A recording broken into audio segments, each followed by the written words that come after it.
Penganalisis politik menyifatkan tindakan Presiden Bersatu Muhyiddin Yassin menghulurkan tangan kepada Parti Pejuang Tanah Air seperti yang didakwa pengasasnya Dr. Mahathir Mohamad adalah situasi paling terdesak untuk Perikatan Nasional. Profesor Azmi Hassan dari Universiti Teknologi Malaysia menjelaskan jika diteliti, amat sukar Perikatan Nasional untuk diterima oleh mana-mana parti pembangkang berikutan pengkhianatan yang telah dilakukan sebelum ini. Bercakap tentang terdesak atau tidak terdesak, jadi bila Tan Sri Muhyiddin hulur tangan kepada pejuang, ini adalah menunjukkan situasi paling terdesak bagi Perikatan Nasional sehingga kan mereka dah tahu tawaran itu akan ditolak tetapi tetap menghulurkan tangan. Jadi menunjukkan manifestasi keadaan seseorang yang terdesak selalunya tidak dapat berfikir dengan rasional, katanya kepada Portal Malaysia Kini ketika ditanya mengenai tindakan Muhyiddin yang bertemu dengan Mahathir untuk meraih sokongan untuk kembali menjadi Perdana Menteri. Penganalisis sosiopolitik dari Universiti Malaya, Profesor Awang Azman Awang Pawi pula menyarankan supaya Bersatu menggunakan masa yang ada untuk memperkukuhkan kerjasamanya dengan PAS bagi menghadapi pilihan raya umum ke-15. Lebih baik Tan Sri Muhyiddin Yassin menggunakan masa yang ada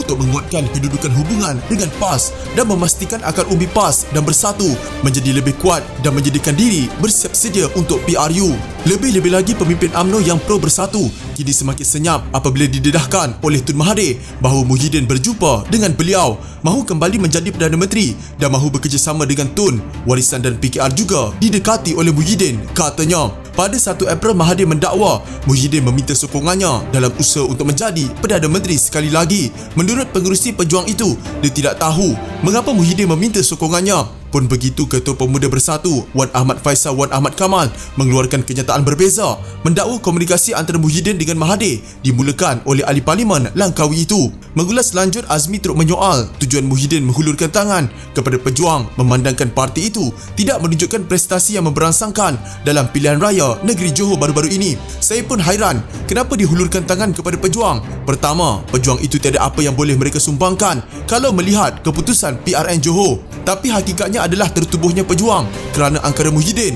Jadi saya tak pasti siapa yang memberi nasihat kepada Muhyiddin supaya menghulurkan tangan kepada pejuang kerana sudah pasti pejuang akan menolak Muhyiddin, kata Azmi. Malah dia menggambarkan situasi lebih parah lagi apabila Muhyiddin menghubungi Presiden Warisan Syafiee Abdal untuk membentuk kerjasama baru menjelang PRU 15 dan ia telah ditolak oleh Syafiee. Tindakan Muhyiddin itu seperti sia-sia kerana menurut Awang Azman, gabungan pembangkang sama ada dalam Pakatan Harapan maupun Warisan dan Pejuang sendiri banyak tidak sehaluan dalam beberapa perkara utama. Contohnya, berhubung isu calon Perdana Menteri. Pendapat bercanggah katanya dapat dilihat apabila Pejuang mahukan Syafiee sebagai calon Perdana Menteri, manakala PKR pula inginkan presiden mereka untuk jawatan tersebut. Sudah tentu akan umbi PKR menolak apa-apa kerjasama dengan Pejuang yang jelas menolak dan tak mengiktiraf Anwar sebagai calon Perdana Menteri. Bersatu pula dianggap sebagai pengkhianat Pakatan Harapan kerana keluar dari Pakatan Harapan dan menyebabkan kerajaan Pakatan Harapan tumbang. Sukar untuk Pakatan Harapan menerima kerjasama dengan Bersatu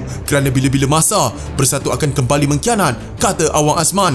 Meskipun mengakui ahli parlimen Paguh itu mempunyai sumbangan tersendiri sewaktu pentadbirannya ketika negara dilanda pandemik wabak penyakit berbahaya, namun Awang Azman berkata rakyat Malaysia inginkan negara ke hadapan dengan mempamerkan pemimpin baru, bukannya Perdana Menteri kita semula yang banyak mengundang kritikan rakyat ketika pandemik hingga tak mampu bertahan dan ditumbangkan oleh sesama sekutu politik mereka sendiri, katanya.